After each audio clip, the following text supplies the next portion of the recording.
मैं घर घर जाके काम करती हूँ और मेरे हस्बैंड ऐसी बेलदारी मजदूरी करते हैं। पहले मैं टीके लगवाती थी, फिर ऐसा हुआ कि हम लोग काम करते थे, हमारा काम डाउन होने लगा, फिर हम गांव चले गए। फिर गांव से आए तो हम दोनों काम में बिजी हो गए। एनम दीदी हमारे एक दिन घर आई, उन्होंने कहा कि मुझे कार्ड दिखाओ। फिर उन्होंने देखा उसमें कुछ टीके छूटे पड़े। आस पड़ोस में जितने भी बच्चे हैं उनके घर पर गए, उनके मम्मी पापा से बोले जो जो बच्चे छूट गए हों वो बच्चे अपना टीका लगवा लें। अब हम लोग सारी लेडीज मिलकर बच्चों का टीका लगवा के आए। हम तो भूल गए थे कि हमारे बच्चे का टीका नहीं लगा, लेकिन सरकार ने भूली, हमारे दरवाजे पर आए और टीका लगाया। मिशन इंद्रधनुष।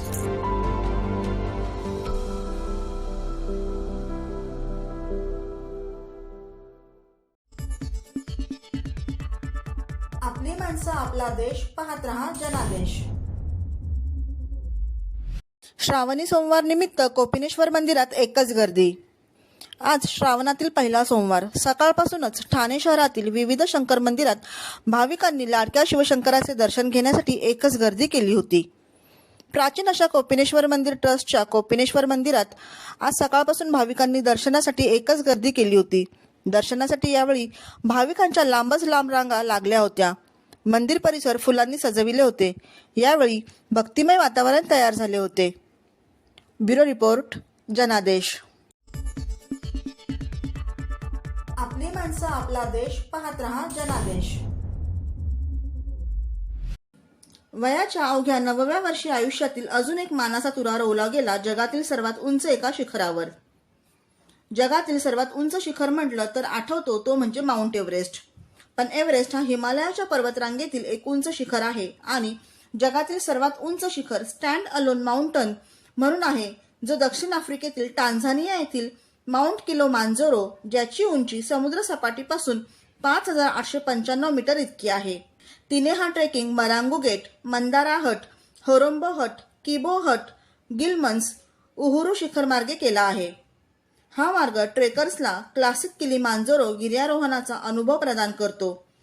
उहुरू शिखराच्या शिखरापर्यंत सर्व मार्गाने विलोभनीय दृश्य आणि एक अद्भुत हायकिंग साहस प्रदान करतो।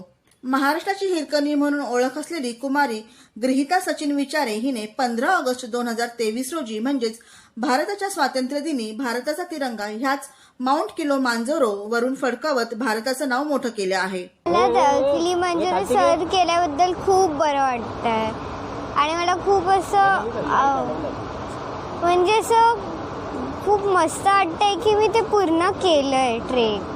आम्ही 15 तारखेला वरती पोहोचलो माउंट किलिमांजारोला आणि तिथून आम्ही फ्लॅग हॉस्ट केला आणि त्यानंतर आम्ही तिथून फोटोज काढून खाली आलो। इंडियाच्या आत मी ब्लॅक पीक, युनाम पीक आणि फ्रेंडशिप पीक करणार आहे। असे भरपूर सारे अजून पीक्स करेन आणि इंडियाच्या बाहेर मी आमाडाबलाम, कुसुम खांगरू, अन्नपूर्णा, माउंट एव्हरेस्ट सारखे भरपूर सारे ट्रेक्स करणार आहे। गृहीताच्या दक्षिण आफ्रिकेच्या मोहिमेस महाराष्ट्राचे मुख्यमंत्री एकनाथ शिंदे यांनी गृहीताच्या हातात तिरंगा सुपूर्द करून मोहिमेसाठी शुभेच्छा व आशीर्वाद दिले होते। गृहीताच्या ह्या उत्तुंग कामगिरीने आज ती भारताच्या स्वातंत्र्य दिनी जगाच्या सर्वात उच्च शिखर माउंट किलोमांजारोवर भारतीय तिरंगा फडकवणारी सर्वात कमी वयाची म्हणजेच फक्त 9 वर्षाची भारतीय होण्याचा मान मिळवला आहे। अजूनही कित्येक मानांकने ह्या चिमुकलीच्या नावे होणे बाकी आहे आणि त्याची आखणी देखील सुरू आहे।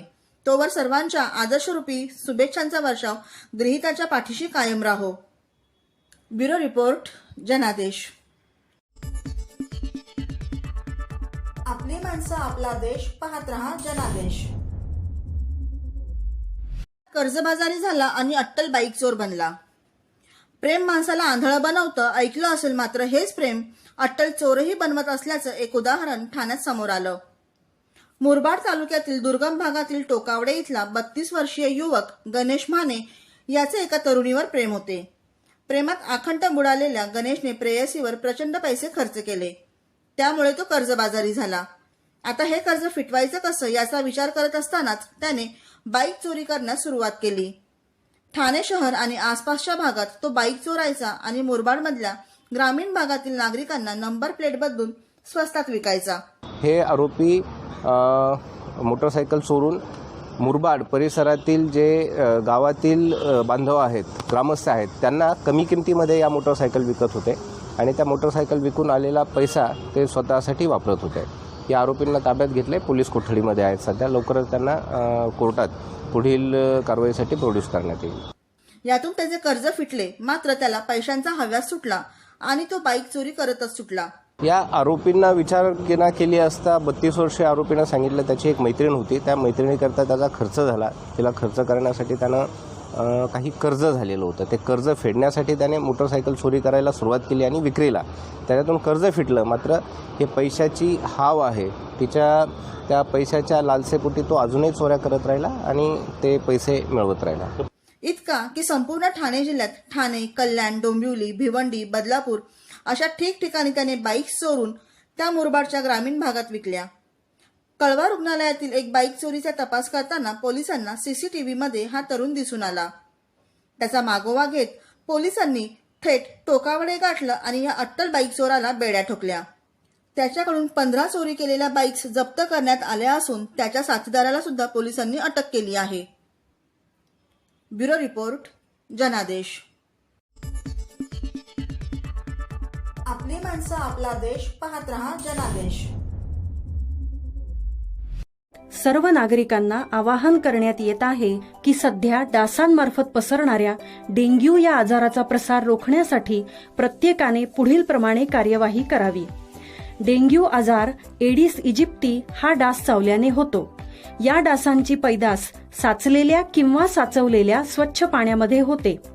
8 दिवसांपेक्षा जास्त दिवस पाणी उघडे व साचून राहिल्यास त्यात डास अंडी घालतात. अंड्यांच्या अळ्या तयार होऊन पुढे डास तयार होतात. यासाठी आपल्या घरातील पाणी साठे, उदाहरणार्थ बॅरल्स, पिंपे, टाक्या, हौद, रांजणे इत्यादी दर आठवड्याला रिकामे करून घासून पुसून कोरडे करून पुन्हा भरावे. 1 दिवस कोरडा दिवस म्हणून पाळावा. पाणी साठ्यांना घट्ट झाकणे बसवावीत किंवा जुनी साडी, चादर, धोतर यांनी बांधून झाकून ठेवावीत, म्हणजे डास त्यात जाऊन अंडी घालणार नाहीत. घराच्या गच्चीवर, आजूबाजूला, अंगणात कोठेही पाणी साचू देऊ नये. भंगार सामान उघड्यावर टाकू नये. उदाहरणार्थ टायर्स, प्लास्टिक सामान, कुंड्या, टाकाऊ वस्तू इत्यादी. अशा सामानात पावसाचे पाणी साठून त्यात डेंग्यूच्या डासांची पैदास होते. घरातील कूलर्स, फ्रीजच्या पाठीमागील ट्रे हे देखील वेळोवेळी कोरडे करावेत. लक्षात ठेवा, नुसत्या फवारणीने डास घनता कमी होत नाही, तर त्यासाठी डास पैदास ठिकाणे नष्ट करणे ही आपल्या सर्वांची जबाबदारी आहे. कोणताही ताप अंगावर न काढता जवळच्या शासकीय रुग्णालयात मोफत औषधोपचार घ्या. अशा प्रकारे नागरिकांनी सहकार्य केल्यास डेंग्यूचा प्रसार रोखणे सहज शक्य आहे.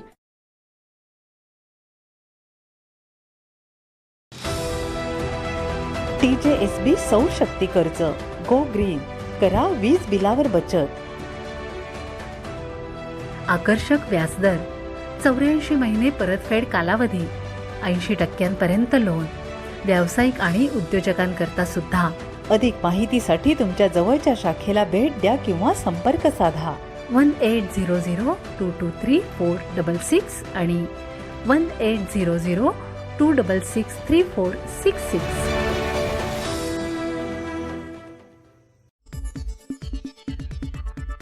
आपली माणसं, आपला देश, पाहत रहा जनादेश. ठाण्यात 40 कोटींचे 4 तरण तलाव व जिम्नॅशियम. आमदार प्रताप सरनाईक यांच्या प्रयत्नांना यश आले असून ठाणे शहराची वाटचाल स्मार्ट सिटी म्हणून होत असून लोकसंख्याही वाढत आहे. तेव्हा शहरातील नागरिकांच्या सोयीसाठी घोडबंदर रोड येथे वेगवेगळ्या 4 ठिकाणी ऑलिम्पिक साईज जलतरण तलाव व आधुनिक जिम बांधण्यात येणार आहे. यासाठी शासनाने 40 कोटींचा निधी मंजूर केल्याची माहिती आमदार प्रताप सरनाईक यांनी दिली. याची निविदा प्रक्रिया पूर्ण झाली असून पुढील महिन्यात स्विमिंग पूलचे काम सुरू होईल असेही आमदार सरनाईक म्हणाले.